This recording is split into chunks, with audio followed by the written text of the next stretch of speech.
પ્રિય ભક્તો, આજે અમે તમને સંભળાવવા જઈ રહ્યા છીએ દેવશયની એકાદશીની એ પવિત્ર કથા, જેમાં રહેલું છે ભગવાન વિષ્ણુની યોગ નિદ્રાનું રહસ્ય. આ દિવસથી શરૂ થાય છે ચાતુર્માસ, એટલે કે 4 પવિત્ર મહિનાઓ, જ્યારે ભગવાન વિષ્ણુ શયન કરે છે અને સૃષ્ટિનું સંચાલન પરોક્ષ રૂપે ચાલે છે. આ કથા માત્ર પુણ્યદાયી નથી, પરંતુ આપણી આત્માને વિશ્રામ, વિશ્વાસ અને ભક્તિ સાથે જોડે છે. તમને વિનંતી છે કે સંપૂર્ણ શ્રદ્ધા સાથે આ દિવ્ય વ્રત કથાને અંત સુધી સાંભળો અને શ્રીહરિ વિષ્ણુની કૃપા પ્રાપ્ત કરો. તો મિત્રો, વિડીયોમાં આગળ વધતા પહેલા તમને નમ્ર વિનંતી છે કે આજની વિડીયોને અંત સુધી જરૂર જુઓ અને વિડીયોને લાઇક શેર કરી કોમેન્ટમાં જય શ્રી કૃષ્ણ તથા જય માં લક્ષ્મી જરૂર લખો. પ્રાચીન સમયની વાત છે, જ્યારે ત્રેતાયુગનો સમૃદ્ધ કાળ હતો. ભગવાન વિષ્ણુ, જે સમગ્ર સૃષ્ટિના પાલન કરતા છે, તેમણે બ્રહ્માજીના આદેશ પર સૃષ્ટિના સંચાલનની જવાબદારી સંભાળી હતી. પરંતુ દર વર્ષે આષાઢ શુક્લ પક્ષની એકાદશીએ ભગવાન વિષ્ણુ યોગ નિદ્રામાં ચાલ્યા જાય છે. આ દિવસ દેવશયની એકાદશી તરીકે ઓળખાય છે અને આ દિવસથી ચાતુર્માસનો પ્રારંભ થાય છે, એટલે કે 4 મહિનાનો સમયગાળો જેમાં ભગવાન શયન કરે છે. ભક્તો માટે આ સમય સાધના, ઉપવાસ, જાપ અને સંયમનો હોય છે. આ દિવસથી કાર્તિક શુક્લ એકાદશી સુધી ભગવાન શ્રી હરિ વિશ્રામ કરે છે અને લક્ષ્મીજી તેમની સેવામાં લીન રહે છે. કહેવાય છે કે જ્યારે ભગવાન વિષ્ણુ શયન કરે છે ત્યારે તેમનું સુદર્શન ચક્ર પણ નિષ્ક્રિય અવસ્થામાં ચાલ્યું જાય છે. ચક્ર, જે દુષ્ટોના વિનાશનું પ્રતીક છે, તે પણ ભગવાન સાથે વિશ્રામ કરે છે. આથી આ સમયે કોઈ મોટા શુભ કાર્યો જેવા કે વિવાહ, ગૃહ પ્રવેશ, મુંડન વગેરે કરવામાં આવતા નથી. દેવશયની એકાદશીથી લઈને દેવ ઉઠી એકાદશી સુધીના 4 મહિનામાં દેવતાઓ, ઋષિઓ અને સ્વર્ગલોક પણ વિશ્રામની અવસ્થામાં ચાલ્યા જાય છે. તો મિત્રો, આવો સૌથી પહેલા જાણીએ દેવશયની એકાદશી પર આપવામાં આવતા શુભ દાન અને ઉપહારોની વિશેષ યાદી, જેમાં સંકલ્પ સાથે દાનનો સમાવેશ થાય છે. જે વ્યક્તિ આ એકાદશીના દિવસે શ્રદ્ધાપૂર્વક દાન કરે છે, તેને અક્ષય પુણ્યની પ્રાપ્તિ થાય છે. આ દિવસ ચાતુર્માસના આરંભનો હોય છે અને આ દિવસે કરેલું દાન 4 મહિના સુધી પુણ્ય આપે છે. નંબર 1, તુલસીનો છોડ. વિષ્ણુપ્રિય તુલસીનું દાન સર્વશ્રેષ્ઠ માનવામાં આવે છે. આ 7 જન્મનું પુણ્ય આપે છે. નંબર 2, શંખ, ચક્ર અથવા વિષ્ણુ ભગવાનની મૂર્તિ. શાલિગ્રામ સહિત શ્રીહરિના પ્રતીકોનું દાન વિષ્ણુલોકની પ્રાપ્તિ કરાવે છે. નંબર 3, જળથી ભરેલો ઘડો. જળથી ભરેલા તાંબા કે પિત્તળના લોટા કે કળશનું દાન તરસ્યાને જીવન આપવા બરાબર છે. નંબર 4, પીળું વસ્ત્ર. પીળો રંગ વિષ્ણુનો પ્રિય છે. ગરીબોને પીળા વસ્ત્રો કે ધોતીનું દાન વિશેષ ફળદાયી છે. નંબર 5, 7 અનાજ.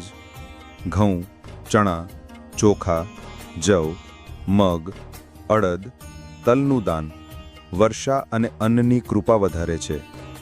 ઘી, ખાંડ અને પંચામૃત સામગ્રી. ભગવાનની પૂજા બાદ ઘી, ખાંડ, મિશ્રી, મધ, દૂધ વગેરેનું દાન બ્રાહ્મણ કે જરૂરિયાતમંદને આપવું જોઈએ. છત્રી અને ચપ્પલ. વરસાદની ઋતુમાં ગરીબોને છત્રી, ચપ્પલ, રેનકોટ વગેરે આપવું અત્યંત પુણ્યકારક છે. પંખો કે માટીના વાસણો. શીતળતા પ્રદાન કરતી વસ્તુઓ ખાસ કરીને ગ્રામીણ વિસ્તારોમાં આપવી ચાતુર્માસમાં અત્યંત ફળદાયી છે. ભોજનદાન. આ દિવસે ભૂખ્યાને ભોજન કરાવવું, પ્યાઉમાં પાણી પીવડાવવું કે અન્નદાન કરવું અત્યંત શુભ છે. ધૂપ, દીપ, વાટી, તેલ, મંદિર, તીર્થસ્થાન કે ઘરોમાં ઉપયોગ માટે દીવો, વાટી, તલનું તેલ વગેરેનું દાન ભગવાન વિષ્ણુને અત્યંત પ્રિય છે. ભક્તો, દેવશયની એકાદશીની કથા શ્રી કૃષ્ણે યુધિષ્ઠિરને સંભળાવી હતી. એક વખત મહાભારત કાળમાં જ્યારે પાંડવો વનવાસમાં હતા, ત્યારે ધર્મરાજ યુધિષ્ઠિરે શ્રી કૃષ્ણને વિનમ્રતાથી પૂછ્યું, હે મધુસૂદન, કૃપા કરીને મને આષાઢ શુક્લ એકાદશીનું નામ, મહત્વ અને તે દિવસે કરવામાં આવતા વ્રતની વિધિ વિગતે જણાવો. ત્યારે ભગવાન શ્રી કૃષ્ણે હસીને કહ્યું, હે ધર્મરાજ, આ એકાદશી અત્યંત પુણ્યદાયી છે. તેનું નામ છે દેવશયની એકાદશી. આ દિવસથી ચાતુર્માસનો શુભારંભ થાય છે, જ્યારે ભગવાન વિષ્ણુ ક્ષીરસાગરમાં શેષનાગની શૈયા પર યોગ નિદ્રામાં ચાલ્યા જાય છે. આ વ્રત સર્વ પાપોનો નાશ કરનાર, સમસ્ત સુખો પ્રદાન કરનાર અને અંતે મોક્ષ આપનાર છે.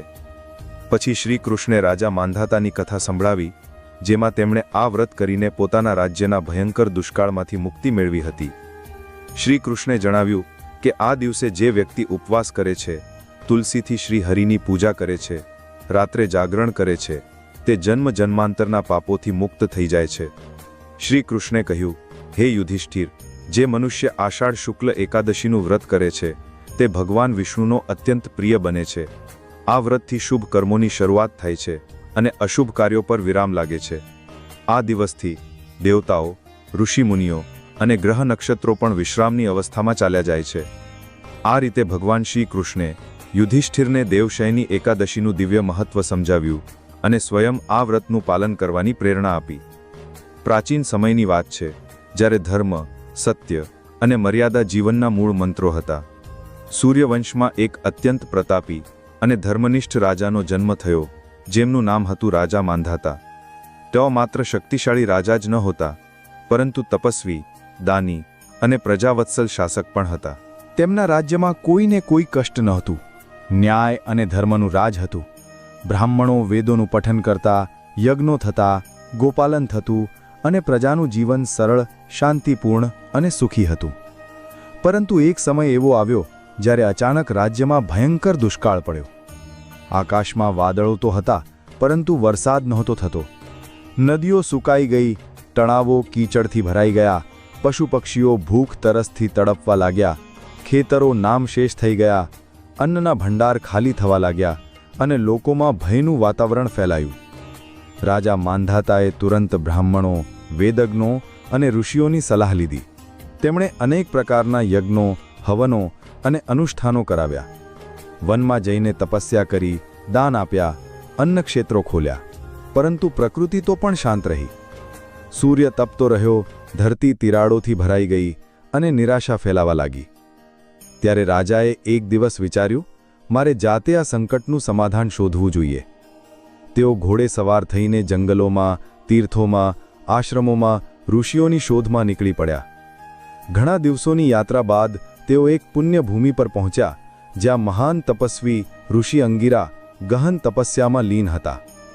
રાજાએ નમન કરીને તેમને પ્રણામ કર્યા અને વિનયપૂર્વક કહ્યું, મુનિવર, હું તમારી શરણે આવ્યો છું. મારા રાજ્યમાં ભયંકર દુષ્કાળ પડ્યો છે.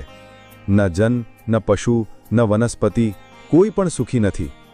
કૃપા કરીને કોઈ ઉપાય જણાવો જેથી મારી પ્રજાનું રક્ષણ થઈ શકે.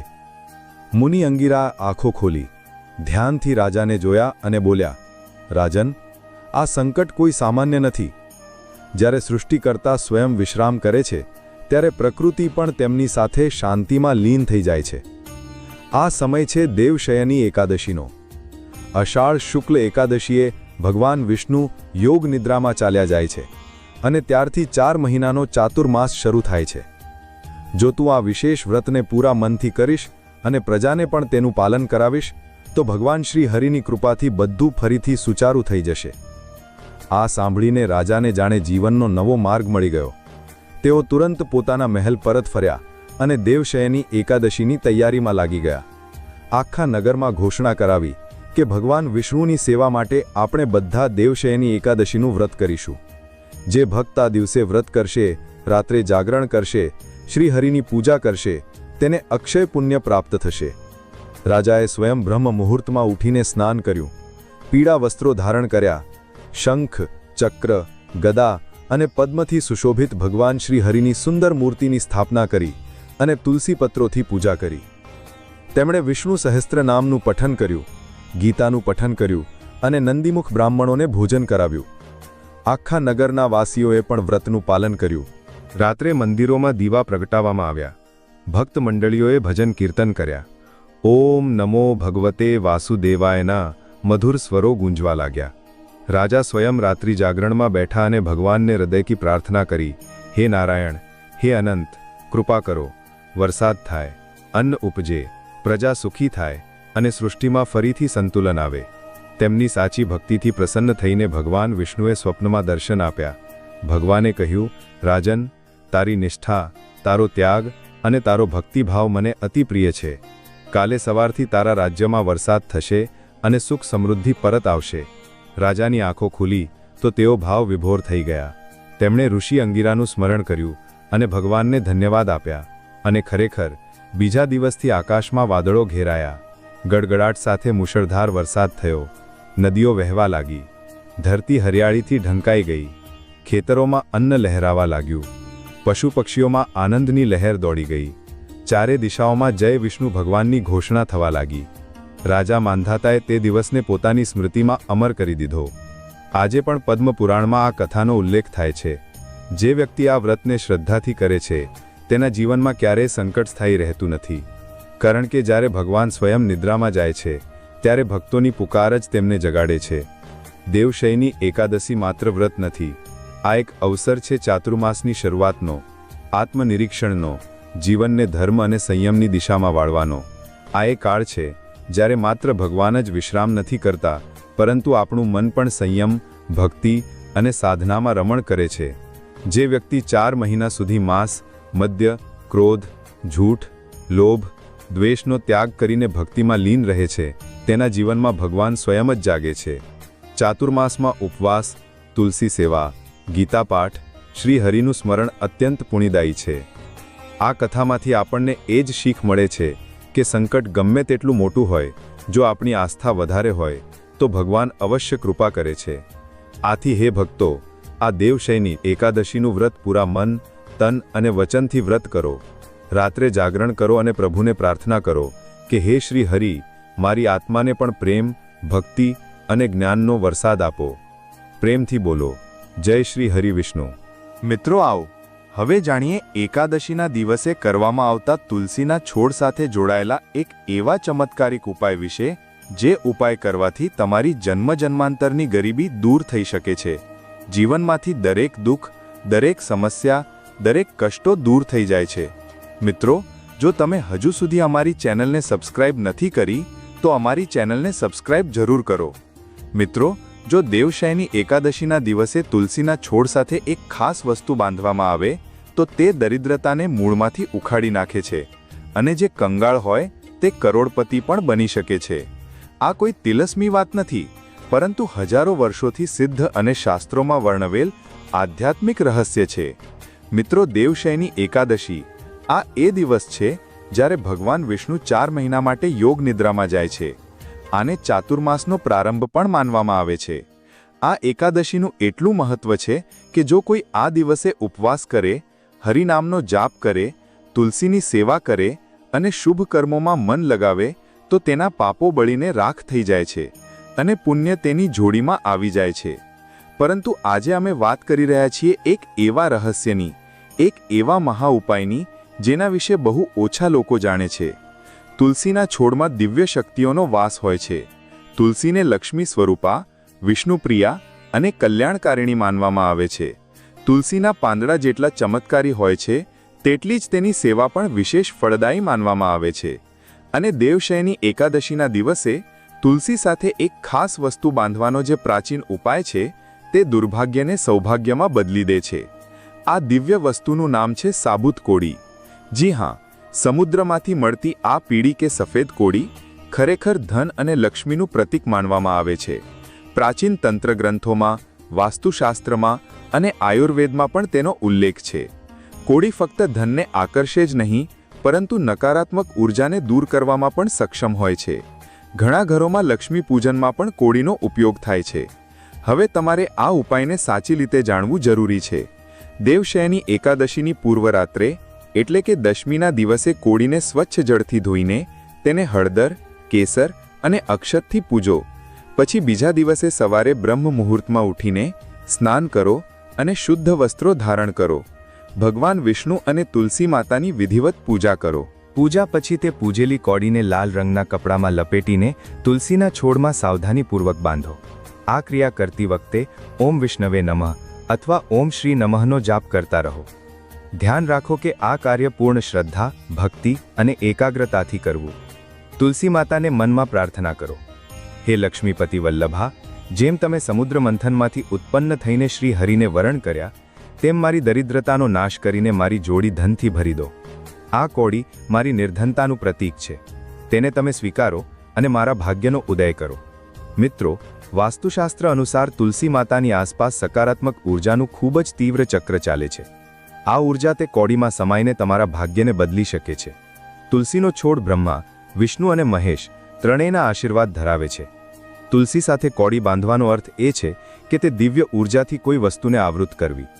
જ્યારે તમે ધનનું પ્રતીક એવી કોડીને તુલસી સાથે બાંધો છો તો તે ધનને આકર્ષવાનું યંત્ર બની જાય છે. 4 દિવસની અંદર ચમત્કારિક પરિવર્તન દેખાવા લાગે છે. હવે ઘણા લોકો પૂછી શકે છે કે આ ઉપાય કેટલી વાર કરવો? તેનો જવાબ છે ફક્ત એક જ વાર, પરંતુ પૂર્ણ વિશ્વાસ અને વિધિ વિધાનથી. જો તમે ઈચ્છો તો દરેક દેવશયાની એકાદશીએ તેને દોહરાવી શકો છો, પરંતુ એકવાર પણ કરવાથી આર્થિક આપદા દૂર થઈ શકે છે. આ ઉપાય કરતી વખતે મનમાં કોઈ શંકા, લોભ કે ક્રોધ ન હોવો જોઈએ. પવિત્રતાનું વિશેષ ધ્યાન રાખો. જો શક્ય હોય તો તે દિવસે બ્રાહ્મણને ભોજન કરાવવું અને વિષ્ણુ સહસ્ત્રનામનો પાઠ કરવો અત્યંત શુભ ગણાય છે.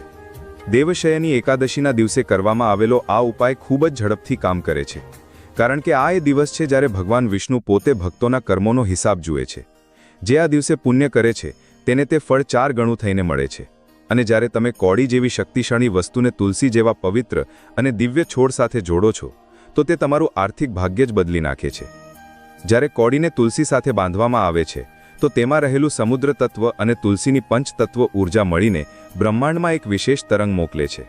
આ તરંગ તમારા નામ, કુળ અને કર્મ સાથે જોડાયેલા આભામંડળને પ્રભાવિત કરે છે, અને આ પ્રભાવ સીધો તમારી આવક અને આર્થિક પ્રવાહ પર પડે છે.